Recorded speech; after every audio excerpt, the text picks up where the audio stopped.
ముందే ఒక అద్భుతమైన కట్టడాలను నిర్మించి మనకు అందించాడు. వారి వారసత్వంగా వచ్చిన ఈ కట్టడాలు మొన్న జరిగిన ఎండాకాలంలో తాగునీటి సమస్య వచ్చే కృష్ణా గోదావరి ఎండిపోతే హైదరాబాదు నగరానికి దాహార్తి తీసింది. గండిపేట అంటే ఉస్మాన్ సాగర్, హిమాయత్ సాగర్ నుంచి ఈ నగరానికి తాగునీటిని వాడుకున్నామన్న సంగతి రాష్ట్ర ముఖ్యమంత్రి నేను చెప్పదలుచుకున్నా.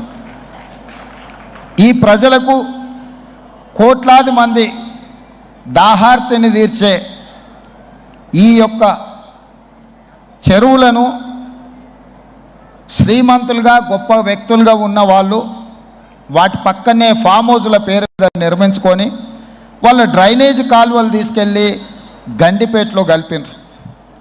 నేను ఇక్కడ వేదిక మీద ఉన్న పెద్దలతో పాటు ఇక్కడ వచ్చిన భక్తులను నేను ఒకటే మాట అడగదలుచుకున్నా.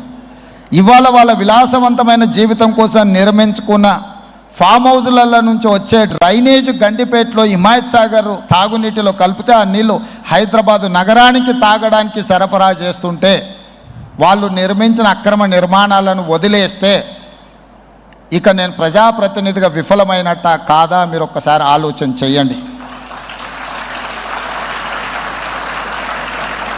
అందుకే ఒత్తిడి వచ్చినా మిత్రులకు ఫామ్ హౌజులు ఉన్నా ఏవి వదలకుండా హైడ్రా అనే ఒక సంస్థను ఏర్పాటు చేసి తెలియకుంటేనే ప్రజాప్రతినిధులం కొన్ని మన దినచర్యల్లో భాగంగా కొన్ని తప్పిదాలు చేస్తుంటాం. తప్పులు తెలవకుంటేనే కొన్ని తప్పులు జరిగిపోతుంటాయి. మరి ఆ ఖాతాను సవరించుకోవడానికి, ఆ బ్యాలెన్స్ షీట్ను సవరించుకోవడానికి తెలిసి కొన్ని మంచి పనులు చేయాలని నేను ప్రగాఢంగా విశ్వసిస్తున్నా, నమ్ముతున్నా. ఆ తెలిసి చెయ్యాలనుకుంటున్న మంచి పనులో భాగము ఈ చెరువులను చెరబట్టిన వాళ్ళ నుంచి విముక్తి కలిగించాలన్న ఏకైక లక్ష్యంతోనే ఈరోజు చెరువులను ఆక్రమించుకున్న వాళ్ళను ఎవరిని వదలకుండా ఉక్కు పాదంతో అణిచివేయాలన్న ఆలోచన, అందులో నిర్మాణాలను ఏ ఒత్తిడి వచ్చినా వెనక్కి తక్కకుండా తొలగించాలన్న ఆలోచనతోనే ఈరోజు ఈ చెరువులలో ఉన్న అక్రమ కట్టడాలను కూలగొడుతున్నాము.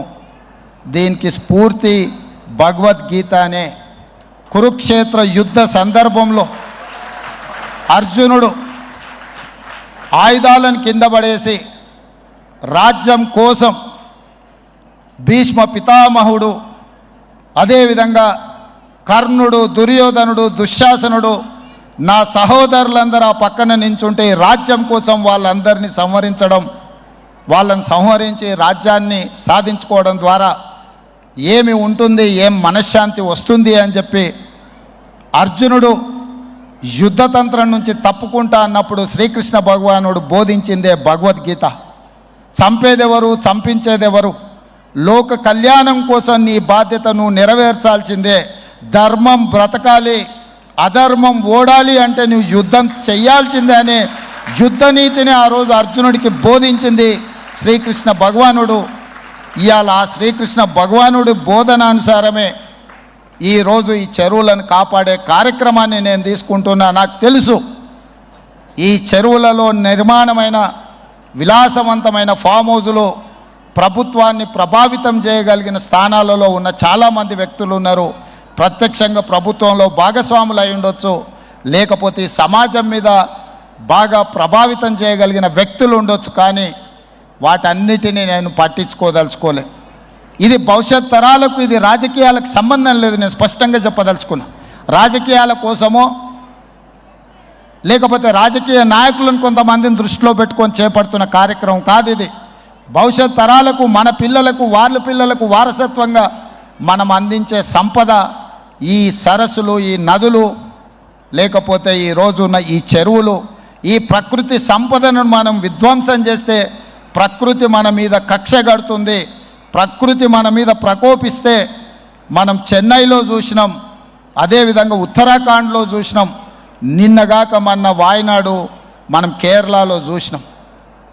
ఈరోజు ఇలాంటివన్నిటిని దృష్టిలో పెట్టుకున్నప్పుడు ఈ హైదరాబాదు నగరాన్ని రక్షించుకోవాల్సిన బాధ్యత మన అందరి మీద ఉన్నది. ఇది ఒక సుందరమైన నగరం. ఈ నగరానికి ఈ చెరువులే ఒక అందం. ఈ చెరువులను కాపాడే బాధ్యత ఈ ప్రభుత్వం తీసుకుంటుంది. ఎవరు ఏమనుకున్నా, ఎవరు ఏ ఒత్తిడి తెచ్చినా వాటన్నిటిని పక్కన పెట్టి చెరువులను ఆక్రమించుకున్న వాళ్ళ భరతం పడుతుంది ఈ ప్రభుత్వం అని చెప్పి నేను